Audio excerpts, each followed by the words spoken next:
The Porsche we know today came from a 356, from a 356A, from the very early Gmünd cars. That's the root of all. You look at one, you see all the others.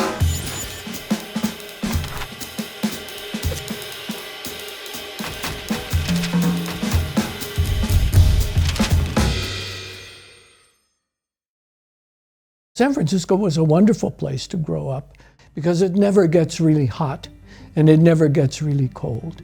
And everything about it, the people, it was just a wonderful place to grow up. I was lucky because I was an only child, so I had my parents' attention. I purchased my first Porsche in 1964. It was a 1959 1600 Super convertible. When I purchased it, what I remember was the joy of taking it out on a back road. And that's what these cars were all about. You could enjoy driving them, you could drive them fast. You couldn't really get in trouble unless you were an idiot. So, yeah. I was pretty wild. I was always racing somewhere. My friend and I would go on the Silverado Trail, which is in Napa. We used to race. We used to race like 100 miles from Lake County all the way down to San Francisco. And so, because there was no, you forget there were no cameras. And the police, even if he saw you, he had to stop you. So imagine what you could do if you decided you weren't going to be held back. Always driving, always having fun. Looked forward to it very much, yeah.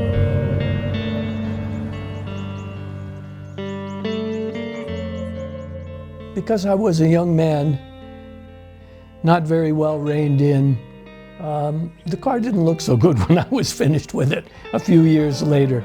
But I did enjoy it so much that I have always had a Porsche and have loved them ever since. My name is Béla Thury, and I am a Porschephile. These are my Porsches, and I find that I'm very lucky to own them.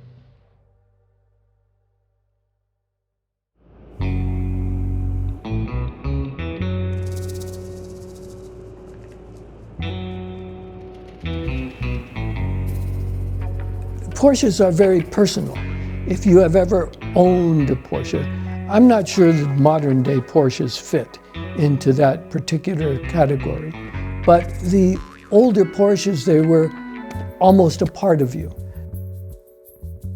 Everything is directly connected. There's no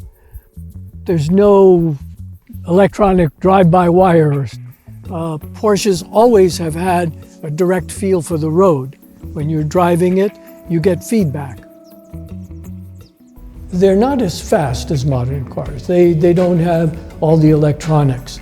They don't have air conditioning. They don't have so many things. But the driving pleasure, if you were to drive one of these, as opposed to a modern car, there is a fun factor in these that you really cannot approach with a modern car. They're very small. When you stand next to it, you are surprised how compact it is. Not only that, everything fits so nice. It was like a Swiss watch. You opened the door, and then you sat way down, close to the ground. And the engine sounded funny, the tick, tick, tick, tick, funny sound, and you are at the limit. You only have to step on the gas, and the back moves around. You don't have to steer. And so there's so much more communication between you and the automobile with these early cars than there are, with the modern ones.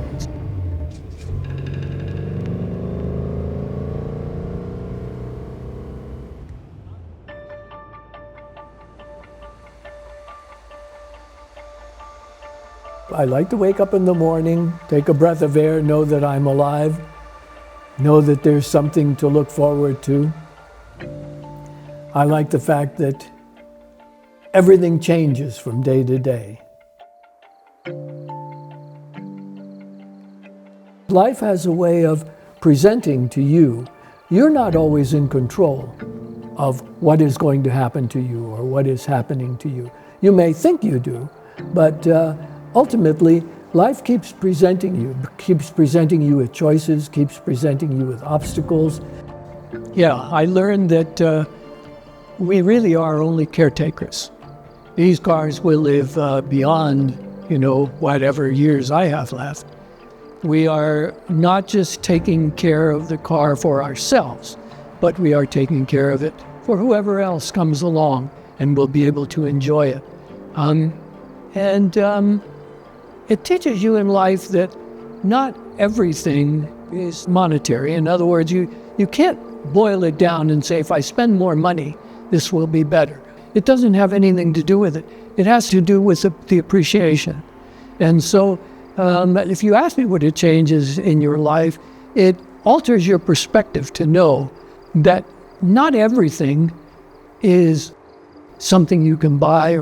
You have to appreciate other things. Hindsight is 100%. So that, we can all look back and say, well, I should have done this, or I should have done that, or I should have done something else. The most important thing in life is that you are happy. Well, of course, in life, if you don't take risks, you can't get any rewards either, unless the amount of risk you take, depends on how far you're willing to fall.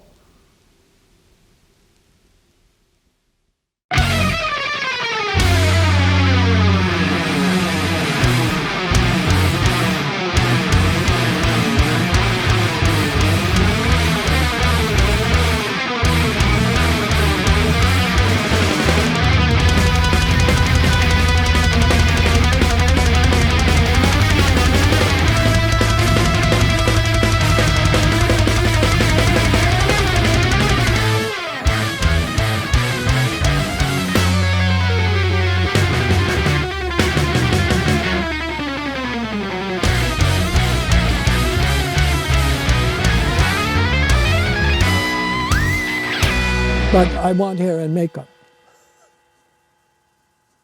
Got it. Okay.